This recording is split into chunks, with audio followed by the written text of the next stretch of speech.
السلام علیکم ورحمۃ اللہ تعالی وبرکاتہ۔ جامعہ رضویہ منظر اسلام کے آن لائن سبق میں آپ کا خیر مقدم ہے۔ پیارے بچوں، کھولتے ہیں اپنی کتاب شرح العقائد صفحہ نمبر 58۔ پہلے کچھ عبارت پڑھ لیتے ہیں۔ بسم اللہ الرحمن الرحیم۔ وَإِنْ قِيلَ فَكَيْفَ يَصِحُّ إِطْلَاقُ الْمَوْجُودِ وَالْوَاجِبِ وَالْقَدِيمِ وَنَحْوِ ذَلِكَ مما لم يرد به الشرع قلنا بالاجماع وهو من ادلة الشرع الى آخر العبارہ۔ پیارے بچوں، آج کے اس سبق میں ما قبل میں جو بحث ہوئی تھی، اس سے پہلے سبق میں جو ہم نے بحث کی تھی، اس میں ایک بات کہی گئی تھی۔ اس میں یہ بات کہی گئی تھی کہ فلاسفہ کے نزدیک اگر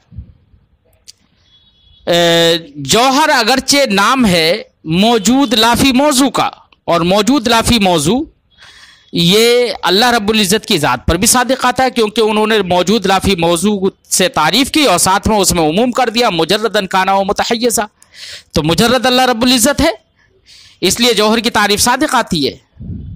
ایسے ہی جسم اور جوہر دونوں سے مراد اگر موجود لافی موضوع لیا جائے، تب پھر ایسی صورت میں تو جسم اور جوہر کا اطلاق اللہ رب العزت کی ذات پر جائز ہونا چاہیے۔ تو اس کا جواب دیا تھا کہ پھر بھی جائز نہیں ہوگا، اطلاق پھر بھی نہیں ہوگا۔ کیوں؟ اس لیے کہ شریعت ان لفظوں کے ساتھ وارد نہیں ہوئی ہے۔ تو یہ جو جواب دیا تھا، اس کو لے کر ایک اعتراض ہے آج کے سبق میں۔ اعتراض یہ ہے کہ آپ نے کہا تھا کہ جوہر اور جسم کے ساتھ شریعت وارد نہیں ہوئی ہے، اس لیے بھی جوہر اور جسم کا اطلاق نہیں کیا جا سکتا، اگرچہ معنی کے اعتبار سے موجود لافی موضوع جو معنی ہے، اس معنی کے اعتبار سے اطلاق صحیح ہو سکتا ہے، لیکن از روئے شرع پھر بھی اطلاق جائز نہیں ہے، کیونکہ اس کے ساتھ شریعت وارد نہیں ہوئی ہے۔ تو اب اعتراض کا خلاصہ یہ ہے بچوں کہ پھر موجود، واجب اور قدیم کا اطلاق بھی صحیح نہیں ہونا چاہیے۔ کیوں؟ اس لیے کہ اللہ رب العزت کے لیے قرآن پاک میں کہیں پر یہ نہیں ہے کہ اللہ رب العزت واجب ہے، اللہ رب العزت قدیم ہے، یہ تو کہیں پر وارد نہیں ہے۔ جب شریعت قدیم، واجب اور موجود کے ساتھ وارد نہیں ہوئی، تو پھر ان کا اطلاق کیسے صحیح ہوگا؟ اعتراض سمجھ میں آ گیا بچوں؟ جواب کا خلاصہ یہ ہے کہ ٹھیک ہے، قرآن پاک کے اندر موجود، واجب اور قدیم کا اطلاق نہیں ہے، نہیں کہا گیا اللہ رب العزت قدیم ہے، واجب ہے یا موجود ہے، لیکن شریعت صرف قرآن پاک کا ہی نام نہیں ہے۔ قرآن پاک تو اصل المآخذ ہے۔ ایسے ہی ادلہ شرع قرآن پاک کے ساتھ ساتھ حدیث بھی ہے اور اجماع بھی ہے۔ جب اجماع بھی دلیل ہے، دلیل شرع ہے، تو پھر بالاجماع تمام صحابہ، تابعین، علماء مجتہدین کا اتفاق اور اجماع ہے اس بات پر کہ واجب، قدیم اور موجود کا اطلاق اللہ رب العزت کی ذات پر جائز ہے۔ تو بالاجماع جائز ہے، اگرچہ شریعت تو اب بالاجماع جائز ہے، تو شرع چونکہ اجماع جو ہے وہ بھی ایک شرع ہے، وہ بھی دلیل شرع ہے، دلیل شرع سے ہے۔ تو اب یہ کہنا کہ شریعت وارد نہیں ہوئی، شریعت میں نہیں ہے، تو پھر یہ کہنا صحیح نہیں ہوگا۔ اسی کو بیان فرماتے صاحب کتاب فَإِنْ قِيلَ، تو اگر اعتراض کیا جائے فَكَيْفَ يَصِحُّ إِطْلَاقُ الْمَوْجُودِ وَالْوَاجِبِ وَالْقَدِيمِ وَنَحْوِ ذَلِكَ، موجود، واجب اور قدیم اور اس جیسے دوسرے لفظوں کا اطلاق کرنا کیسے صحیح ہوگا اللہ رب العزت کی ذات پر، مما لم یرد بہ الشرع، جس کے ساتھ شریعت وارد نہیں ہوئی ہے۔ قلنا، ہم جواب دیں گے، بالاجماع، ان کا اطلاق جو صحیح ہے اللہ رب العزت کی ذات پر، وہ بالاجماع ہے، اجماع کی بنا پر ہے۔ وہو من ادلۃ الشرع، اور اجماع بھی ادلہ شرع سے ہے، اس لیے یہ کہنا صحیح نہیں ہے کہ ان کے ساتھ شریعت وارد نہیں ہوئی ہے۔ وقد یقال، اس اعتراض کا ایک دوسرا بھی جواب دیا گیا ہے، لیکن صاحب کتاب کہیں گے کہ جو دوسرا جواب دیا گیا ہے وہ جواب زیادہ موزون نہیں ہے، اس میں نظر ہے۔ کیسے نظر ہے وہ بیان کر رہے ہیں۔ بہرحال دوسرا جواب کیا دیا گیا ہے، پہلے اس کو سنیے۔ وقد یقال، کبھی ایک دوسرا جواب بھی اس کا دیا گیا ہے، کیا؟ ان اللہ تعالی والواجب والقدیم الفاظ مترادفہ، دوسرا جواب کا خلاصہ بچوں یہ ہے کہ اللہ رب العزت کے لیے قرآن پاک میں لفظ اللہ تو وارد ہے نا، اور لفظ اللہ کی تفسیر آپ نے پڑھی، والمحدث للعالم هو اللہ، اس کی تفسیر میں آپ نے کہا ذات الواجب الوجود، کون ہے؟ ذات واجب الوجود۔ تو لفظ اللہ جو ہے وہ ذات واجب الوجود، یعنی یہ کہو واجب الوجود کا مترادف ہو گیا، اور جو واجب ہوتا ہے وہ قدیم بھی ہوتا ہے، اس لیے قدیم بھی واجب کا مترادف ہو گیا۔ تو لفظ اللہ کا اطلاق شریعت کے اندر، قرآن پاک کے اندر اللہ پر ہے، اس لیے اس کے الفاظ، اس کے جو مترادف الفاظ ہیں واجب اور قدیم، ان کا بھی اطلاق صحیح ہوگا۔ لہذا یہ اعتراض کرنا صحیح نہیں ہے کہ موجود، واجب اور قدیم کا اطلاق کیسے صحیح ہوگا جب شریعت وارد نہیں؟ تو شریعت لفظ اللہ کے ساتھ وارد ہو گئی، تو ایسی ہی تو جب لفظ اللہ کا اطلاق صحیح ہے تو واجب اور قدیم وغیرہ کا بھی اطلاق صحیح ہوگا، کیونکہ یہ الفاظ مترادفہ ہیں۔ بات سمجھ آئی؟ یہ جواب دیا گیا ہے، جس کو صاحب شرح نے فرمایا وقد یقال، کبھی یہ جواب بھی دیا جاتا ہے ان اللہ تعالی، بے شک اللہ، لفظ اللہ تعالی جو ہے لفظ اللہ، یہ والواجب والقدیم، اور واجب اور قدیم الفاظ مترادفہ، کیا ہے؟ الفاظ مترادفہ ہیں۔ تو یہ الفاظ مترادفہ ہیں۔ اب رہا یہ لفظ موجود، تو موجود کا اطلاق کیسے ہوگا؟ تو کہہ رہے ہیں والموجود لازم للواجب، موجود جو ہے وہ واجب کے لیے لازم ہے۔ تو موجود کا اطلاق پھر کیسے صحیح ہوگا؟ چلو واجب قدیم میں تو کہہ دیا کہ وہ الفاظ مترادفہ ہیں، تو کہہ رہے ہیں کہ والموجود لازم للواجب، اور موجود جو ہے وہ واجب کے لیے لازم ہے۔ جب اللہ رب العزت پر واجب کا اطلاق صحیح ہے تو موجود کا بھی اطلاق صحیح ہوگا۔ کیوں؟ اس لیے کہ جو واجب ہوگا وہ اس واجب کے لیے ضروری ہے کہ وہ موجود بھی ہو، تبھی تو وہ واجب الوجود ہوگا نا۔ اس لیے موجود یہ واجب کے لیے لازم ہے، تو جب واجب ملزوم کا اطلاق صحیح ہے تو لازم کا اطلاق بھی صحیح ہوگا۔ بات سمجھ آئی؟ وَإِذَا وَرَدَ الشَّرْعُ بِإِطْلَاقِ اسْمٍ، اب انہوں نے یہ جو جواب دے دیا کہ کہا کہ یہ الفاظ مترادفہ ہیں، تو پھر ایک لفظ کا اگر اطلاق صحیح ہے تو دوسرے لفظ کا بھی اطلاق صحیح ہے، تو اس کا ضابطہ کیا ہوگا؟ تو اس کا ضابطہ بتا دے رہے ہیں، ان لوگوں نے کہا ہے وَإِذَا وَرَدَ الشَّرْعُ بِإِطْلَاقِ اسْمٍ، جب کسی اسم کے اطلاق کے ساتھ شریعت وارد ہو جائے کسی زبان میں، فَهُوَ إِذْنٌ، تو اس اسم کے اطلاق کے ساتھ شریعت کا وارد ہونا یہ اجازت ہوگا بِإِطْلَاقِ مَا يُرَادِفُهُ مِن تِلْكَ اللُّغَةِ، کہ ان کا اطلاق بھی کیا جائے، یہ اجازت ہوگی ان کے اطلاق کی جو اس کے مرادف ہیں اسی لغت سے، اور من لغت اخرى، یا کسی دوسری زبان کے لفظ ہیں لیکن اسی کے مرادف ہیں، یا جو دوسری یا کوئی بھی لفظ ہے جو اس کا لازم ہے، ملازم ہے اس کے معنی کو، تو ان تمام کو کے اطلاق کی اجازت ہوگی۔ اور جب لفظ اللہ کا اطلاق ہو گیا شریعت میں تو واجب کا بھی اطلاق ہو جائے گا، قدیم کا بھی اطلاق ہو جائے گا کیونکہ مترادف ہیں، موجود کا بھی اطلاق ہو جائے گا کیونکہ وہ لفظ اللہ یا واجب کے لیے لازم ہے۔ اور جب ایک مرادف کا اطلاق ہو جائے شریعت میں، شریعت وارد ہو جائے ایک لفظ مرادف کے اطلاق کے ساتھ، تو دوسرے لفظ مرادف کے اطلاق کا جواز ہو جاتا ہے، اجازت مل جاتی ہے اس سے، چاہے وہ اسی زبان کو ہو یا کسی دوسری زبان کو، یا جو اس کے لیے لازم ہو، اس لازم کے اطلاق کی اجازت مل جاتی ہے۔ یہ انہوں نے جواب دیا ہے۔ صاحب شرح فرماتے ہیں وفیہ نظر، اس میں کیا ہے؟ نظر ہے۔ کیا ہے نظر؟ نظر یہ ہے کہ دیکھیے، ایک انہوں نے پورے جواب کا محور اور پورے جواب کا جو دار و مدار ہے وہ اس بات پر ہے کہ آپ نے یہ کہہ دیا کہ ایک لفظ کا اطلاق اگر اطلاق کے ساتھ شریعت وارد ہو گئی تو وہ اجازت ہے، دوسرے لفظ کہ جو اس کا مرادف ہے اس کے اطلاق کے جواز کی، اطلاق کے اجازت ہو جاتی ہے گویا کہ۔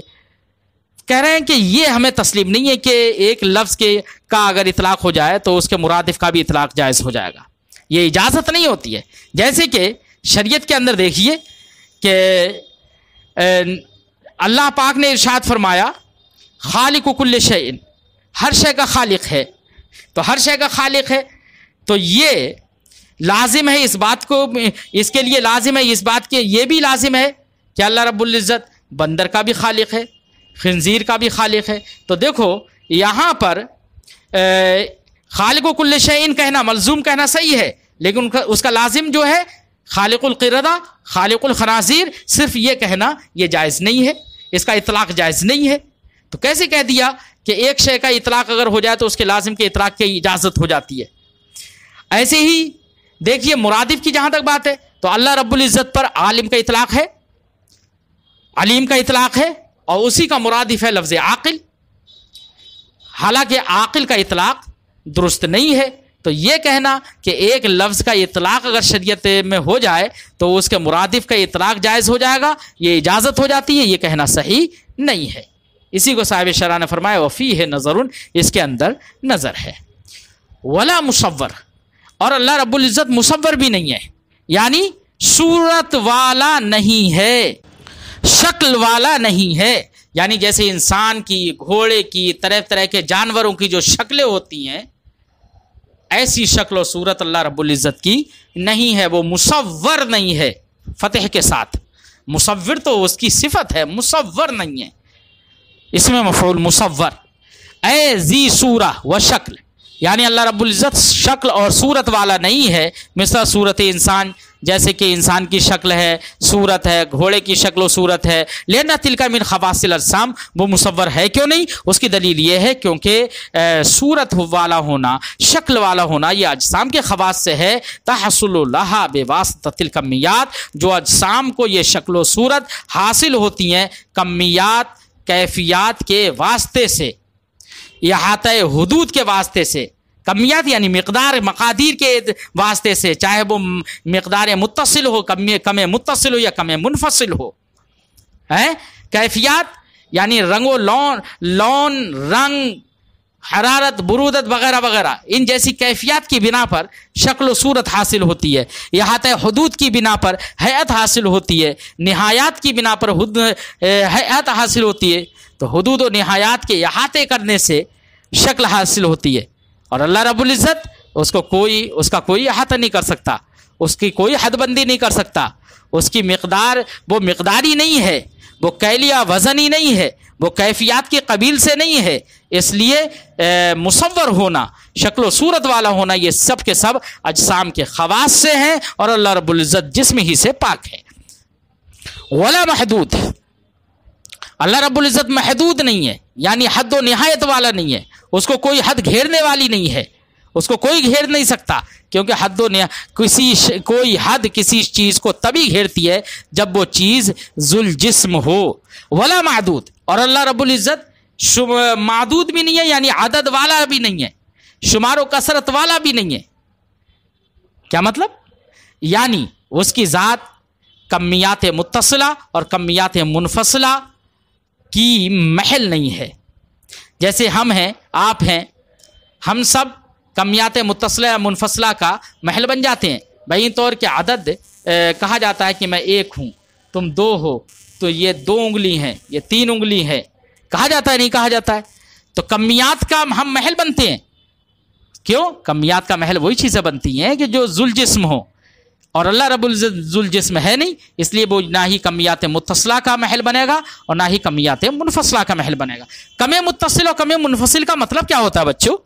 تو ہم یہاں پر بتا دیں کہ کم متصل وہ ہوتا ہے جس کے اجزاء کے مابین کوئی حد مشترک ہو۔ حد مشترک کا مطلب کہ اگر کسی چیز کے اندر مثلا 10 اجزاء فرض کر لیے جائے، تو اب اگر کسی کو بیچ میں سے اس کا نصف یا ربع یا کچھ بھی بنا دیا جائے، یا ایک چیز کے 2 حصے بنا دیے جائیں، تو اب ایسی صورت میں وہ نصف جس کو ہم نصف کہہ رہے ہیں وہ حد مشترک بن جائے گا، وہ دوسری طرف والے کے لیے بھی آخر بنے گا، نہایت بنے گا، اور اس طرف والے کے لیے بھی آخر اور نہایت بنے گا۔ مثلا آپ اپنی کاپی پر ایک نشان کھینچیے 12 انچ لمبا، تو 12 انچ لمبا جب کھینچیں گے تو 6 انچ پر آپ کٹ کر دیجئے۔ اب جہاں پر آپ نے کٹ کیا وہ کٹ 1 انچ سے لے کے 6 انچ تک کے لیے اس کا بھی طرف آخر ہے، اس کی بھی نہایت ہے، اور 6 انچ سے کے بعد سے 12 انچ تک، ادھر سے جب 12 انچ سے نیچے کے لیے لے کر آئیں گے تو اس کے لیے بھی طرف و نہایت بن گیا۔ تو یہاں پر اجزاء کے درمیان حد مشترک بن گیا، جیسے کہ خط، اسی کو ہم خط کہتے ہیں، اسی کو طرف سطح کہتے ہیں، بات سمجھائی؟ تو یہ خط بن گیا، اور خط دونوں طرف مشترک ہے نا، تو جو جہاں پر اجزاء کے مابین حد مشترک ہو کوئی تو اس کو کہیں گے کم متصل، اور جہاں پر اجزاء کے مابین حد مشترک نہ ہو تو اسے کم منفصل کہیں گے۔ کیا کہیں گے بیٹو؟ کم منفصل۔ جیسے کہ اعداد ہیں 1 2 3 4 5 مثلا اعداد ہے نا، اب آپ نے 10 تک اعداد رکھے، اب 10 میں سے کسی بھی بیچ میں سے کوئی بھی عدد کو اٹھا لیں وہ حد مشترک نہیں بن سکتا۔ مثلا 5 کو اٹھا لیں تو یہ 5 حد مشترک نہیں بن سکتا۔ یہ نہیں ہو سکتا کہ وہ 5 کے بعد 6 7 وغیرہ جو ہے ان کا بھی جز ہو اور 1 2 3 4 ان کا بھی جز ہو، ایسا نہیں ہو سکتا۔ اگر 1 2 3 4 کی طرف اگر اسے کریں گے تو اسی کا جز ہوگا، آگے والے کا جز نہیں ہوگا۔ آگے والے کی طرف کریں گے تو اس کا جز ہوگا، اس پیچھے والے کی پیچھے والے کا جز نہیں ہوگا۔ بات سمجھ میں آئی بچوں؟ تو اسے کیا کہتے ہیں؟ کم منفصل۔ وہی صاحب کتاب فرماتے ہیں کہ یعنی عدد و کثرت والا نہیں ہے، یعنی وہ کمیات متصلہ، جیسے کہ مقادیر ہے نا، مقداریں ہوتی ہیں، خط ہے، سط ہے، طرف ہے وغیرہ وغیرہ، یہ سب کے سب کمیات متصلہ ہیں مقادیر۔ ولل منفصلہ، نہ ہی کمیات منفصلہ کا محل ہے، جیسے کہ اعداد ہیں وہ ظاہر۔ اعداد نہ ہونا اللہ رب العزت کا بالکل ظاہر ہے۔ بات سمجھ میں آئی بچوں؟ ایسے ہی آگے فرماتے ہیں صاحب کتاب ولا متبعض ولا متجزی، اللہ رب العزت متبعض نہیں ہے، یعنی ابعاض والا نہیں ہے، اس کی تجزی نہیں ہے، اس کی ترکیب نہیں ہے، متجزی نہیں ہے، متبعض نہیں ہے۔ کیا مطلب؟ اے ذی ابعاض و اجزا، یعنی ابعاض اور اجزا والا نہیں ہے، ولا مترکب منہا، اور نہ ہی اجزا اور ابعاض سے وہ مرکب ہے۔ کیوں یہ سب ہے؟ کیوں نہیں؟ وجہ دلیل دے رہے ہیں، لما فی کل ذالک من الاحتیاج المنافی للوجوب، کیونکہ مرکب ہو یا متبعض ہو یا متجزی ہو، ان تمام کے اندر احتیاج ہوگی، کیونکہ ہر مرکب کا محتاج ہوگا، ہر متجزی جس میں اجزا ہو رہے ہیں، جو متبعض ہے جس میں ابعاض ہیں، وہ ابعاض ہوئے کیوں؟ کس نے کیے؟ اس کا محتاج ہوگا ہے، یا جو اجزا والا ہے تو وہ اپنے تمامیت میں ان اجزا کا محتاج ہوگا۔ ان تمام میں احتیاج لازم آئے گی، اور احتیاج یہ منافی وجوب ہے، جبکہ باری تعالی واجب الوجود ہے، اس لیے اللہ رب العزت یہ نہیں ہو سکتا۔ بات سمجھائی؟ فرماتے لما فی کل ذالک من الاحتیاج، کیونکہ ان تمام کے اندر احتیاج ہے جو کہ منافی وجوب ہے۔ فما له اجزاء یسمى باعتبار تعلفه منها مترکبا، تو اگر کوئی چیز، اب وہی مترکب اور متجزی اور متبعض کے درمیان فرق بتا رہے ہیں۔ فرماتے ہیں کہ کسی چیز کے اگر اجزا ہوں، کیا ہوں؟ کسی چیز کے اجزا ہوں، یسمى باعتبار تعلفه، تو اس اعتبار سے وہ شے کہ وہ ان اجزاء سے مرکب ہو رہی ہے، تو اس کے مرکب ہونے کے اعتبار سے یا تعلق کے اعتبار سے اس کا نام مترکب رکھ دیتے ہیں۔ اور اس اعتبار سے دیکھا جائے کہ اس شے کے بہت سارے اجزاء ہو سکتے ہیں، انحلال ہو سکتا ہے اجزاء کی طرف، تو ان اجزاء کی طرف انحلال کے اعتبار سے شے کو دیکھیں تو اس کو متبعض اور متجزی کہتے ہیں۔ کیا کہتے ہیں؟ متبعض اور متجزی۔ اب متبعض اور متجزی تو کہہ دیا، اب لیکن متبعض اور متجزی کے درمیان کیا فرق ہوگا؟ تو ان دونوں کے درمیان فرق یہ ہے بچوں کہ متجزی، اگر کوئی اجزا والی چیز کہ کسی چند اشیاء کی طرف اگر وہ منحل ہو رہی ہے، اس کی چند اشیاء بن رہی ہیں، کوئی اجزا والی چیز ہے کہ جس کی چند اشیاء بن جا رہی ہیں، چند اشیاء کی طرف وہ منحل ہو جا رہی ہے، الگ الگ ہو جا رہی ہے، اور ایسی اشیاء کی طرف وہ منحل ہو جن اشیاء سے اس کی ترکیب ہے۔ مثلا دیوار ہے، تو دیوار یہ اجزا والی ہے، اور اگر اس کا انحلال کیا جائے، اس کو الگ الگ کیا جائے، تو اب ایسی صورت میں اس کی اینٹ الگ نکل جائے گی، ریتا الگ نکل جائے گا، سریا الگ نکل جائے گی، تو اجزا جن سے یہ مرکب ہے انہی اجزا کی طرف اس کا انحلال ہے۔ تو اگر اس اعتبار یہ دیکھا جائے کہ جن کی طرف انحلال ہو رہا ہے انہی سے اس کی ترکیب ہے، تو اس کا نام رکھیں گے متجزی۔ اور اگر انحلال ہو رہا ہے کسی کہ ایسی اشیاء کی طرف کہ جس میں عموم ہے مطلقاً، خواہ وہ اس سے مرکب ہو یا نہ ہو، مطلقاً چند اشیاء کی طرف اگر انحلال ہو جائے تو اسی کا نام ہے متبعض۔ تو متبعض اور متجزی کے درمیان یہی فرق ہے، عموم خصوص مطلق کا۔